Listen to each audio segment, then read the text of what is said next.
पढ़ेंगे civil procedure code का introduction. So civil procedure code हमारा क्या है, जितने भी सिविल कोड्स हैं उनकी प्रोसीडिंग कैसे होगी, क्या होती है, वो हमारे दे रखे हैं हमारे सिविल प्रोसीजर कोड के अंदर। ये एक्ट आया था हमारा 1908 के अंदर।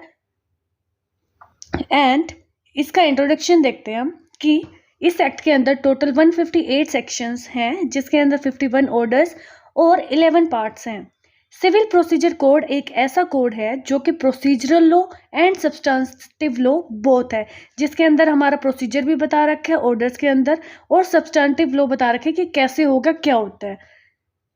देन बात करते हैं हम कि सिविल प्रोसीजर कोड कब आया था। सिविल प्रोसीजर कोड हमारा आया था 21 मार्च 1908 के अंदर, और कमेंस्ड हुआ था, ये मतलब लागू हुआ था 1 जनवरी 1909 से। सिविल प्रोसीजर कोड हमारा होल ऑफ इंडिया में है। लगता है ऐसी कोई स्टेट नहीं है जिसके अंदर हमारा सीपीसी एप्लीकेबल नहीं होगा। सीपीसी के अंदर हमारे total 11 parts, 51 orders and 158 sections दे रखे हैं। फिर बात करते हैं हम कि सिविल प्रोसीजर कोड में सेक्शंस और ऑर्डर्स अलग अलग क्यों दे रखे हैं। सेक्शंस हमारे बताते हैं सब्सटेंटिव लॉ की, फॉर एग्जांपल समन्स, सेक्शंस में बता रखा है कि सम्मन क्या होता है। ऑर्डर्स में बता रखा है कि सम्मन्स कैसे दिए जाएंगे, मतलब उसका प्रोसीजर बता रखा है। सेक्शंस इसलिए मैंने बताया था कि सेक्शंस एंड ऑर्डर्स की वजह से हमारा civil procedure code both substantive law and procedural law है। सेक्शंस में बताते हैं हमारे फंडामेंटल प्रिंसिपल्स कि प्रिंसिपल क्या है, किस लिए हो रहा है, और बता दिया कि सम्मन्स क्या होते हैं, और फिर उसके डिटेल्ड प्रोसीजर हमारा आगे दे दिया उसके अंदर ऑर्डर्स के अंदर। पहले हमें पढ़ना है सेक्शंस। सेक्शन पढ़ लिया हमने कि रिटर्न स्टेटमेंट क्या होती है। उसके बाद हमने प्रोसीजर पढ़ा कि कैसे देनी है हमें रिटर्न स्टेटमेंट, 30 डेज के अंदर देनी है, 90 डेज के अंदर देनी है, अगर डिले हो जाता है तो उसका क्या प्रोसीजर होगा।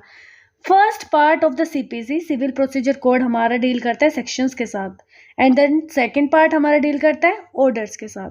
टोटल सेक्शंस मैंने अभी बताया 158 हैं, और टोटल ऑर्डर्स हमारे कितने, टोटल ऑर्डर है हमारे 51। अब बात करते हैं कि प्रोसीजर क्या होता है हमारे सिविल सूट का।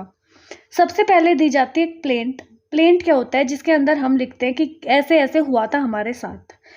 फिर उस प्लेंट को देख के कोर्ट क्या करेगा, इशू कर देगा समन्स को। किसको समन इशू करेगा, डिफेंडेंट को समन इशू कर देगा। जब डिफेंडेंट को समन इशू हो गए, उसके बाद डिफेंडेंट क्या करेंगे, अपीयर होंगे कोर्ट के अंदर।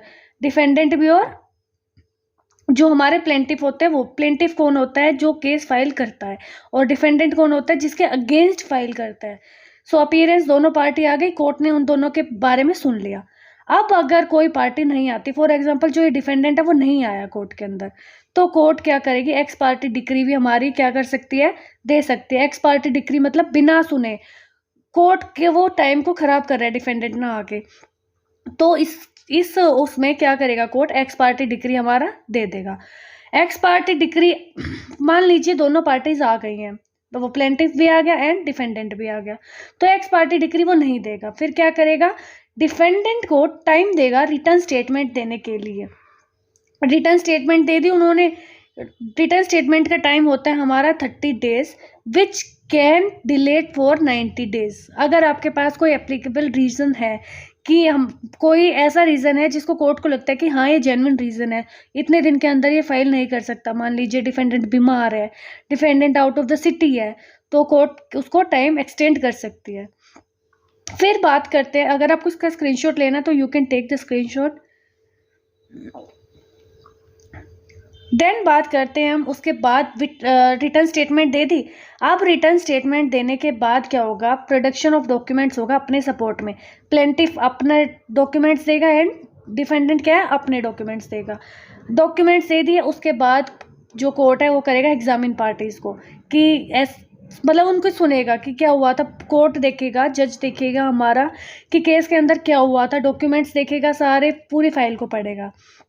उसके बाद एग्जामिन करने के बाद पार्टीज को, कोर्ट को अगर लगता है कि विटनेस की इसमें ज़रूरत है, या फिर डिफेंडेंट जो बोल रहा है या फिर प्लेंटिफ जो बोल रहा है वो अपने आप के अपने आर्ग्यूमेंट्स को विटनेस के थ्रू सपोर्ट करना चाह रहा है, तो कोर्ट उसको टाइम देगा कि अपने विटनेसेस को बुलाओ और उसके विटनेसेस के अटेंडेंस बहुत ज़रूरी होती है।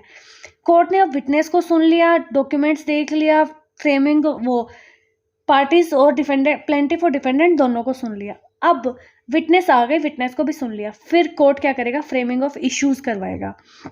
फ्रेमिंग ऑफ इश्यूज एक बार हो जाती है, उसके बाद होगी हमारे आर्ग्यूमेंट।